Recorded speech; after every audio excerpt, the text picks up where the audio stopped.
The Importance of Sex Education in Schools, published by June Kavanagh on July 14, 2018. A bill to prevent schools from using their religious ethos to avoid teaching fact-based and responsible sex relationship education to their pupils is currently at the second stage of debating before the Dáil.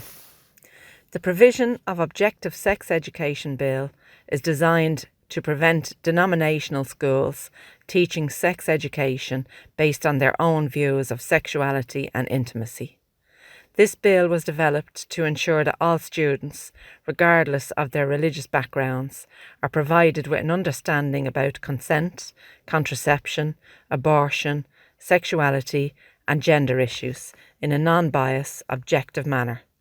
If successful, this bill will further sever the grip the Church once held over family life in Ireland. One does not have to look too hard to see that while the Catholic Church were preaching the virtues of chastity, abstinence and celibacy, they themselves were in large numbers following a different set of rules. Not only have we seen several priests in relationships with members of their congregation, ignoring their own promise of celibacy, but more alarming is the large percentage of priests engaging in the rape and sexual abuse of countless numbers of innocent children. When I was young, the Catholic Church had a lot of power over our daily lives. Irish people trusted the Church completely and considered them above reproach. We respected priests and believed they acted as God's representatives here on earth. For most Irish families, it was considered an honour to have a priest in the family. Whatever the priest advised us to do was done without question. They owned our hospitals and schools, giving them control over our medical care and our education. This provided the Church with the power to rule over every aspect of the general population's lives. The Church intruded self-righteously into every aspect of Irish citizens' development, with special attention to their sex lives. They preached that sex was only for procreation, even if married. It was not intended to be enjoyed. They taught that masturbation was sinful and that your body was something to be ashamed of. The scars from this form of thinking are still being felt today. They managed to destroy so many lives through their teachings around sexuality. They made us believe that God apparently didn't mind us having sex, but we certainly shouldn't want or enjoy it. We believed and trusted them. They set us up. We couldn't win. We were destined to live a guilt-ridden existence for feeling something we're hardwired to feel. It is perfectly normal human reaction to feel sexual desire. Even animals have that. It ensures that life goes on and we don't become extinct. In recent years, so many sexual abuse crimes committed by members of the Church have come to light.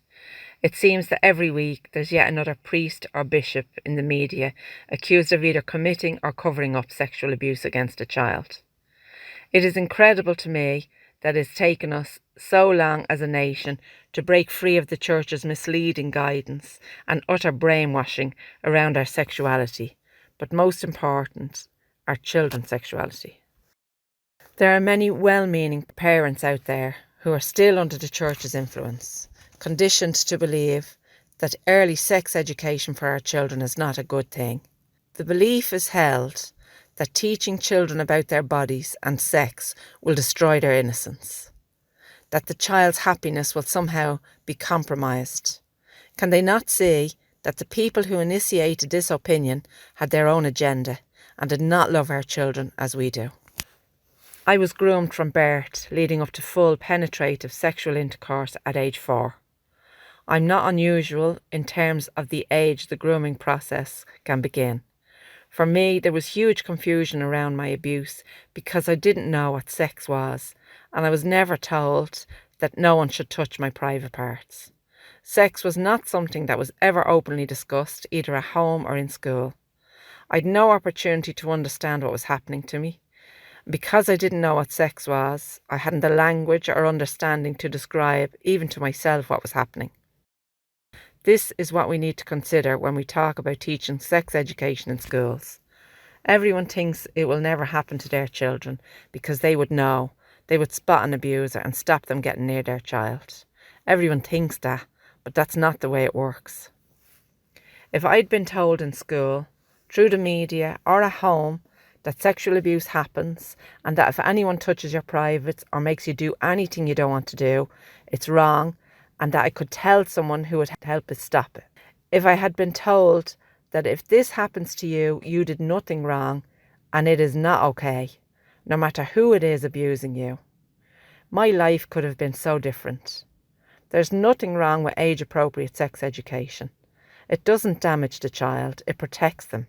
Ignorance does not equal innocence. We have a job ahead of us to attempt to undo the damage to our own sexuality and body shaming which was imposed on us by the Catholic Church teachings.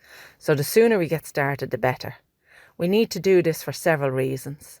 1, you cannot give what you do not have, and we won't be able to help the next generation develop a healthy approach to their sexuality if we don't heal our own wounds first. Secondly, we need to act now because the church has lost control and the younger generation needs some guidance in this area of their lives.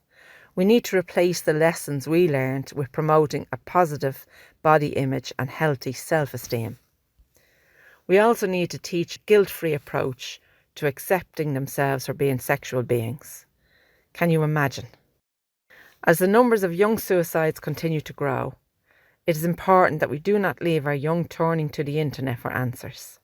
They'll be no better off than we were if their education takes place alone in front of a screen. With such easy access to porn, we can be sure using this option can only lead to further confusion, self-hatred and pain.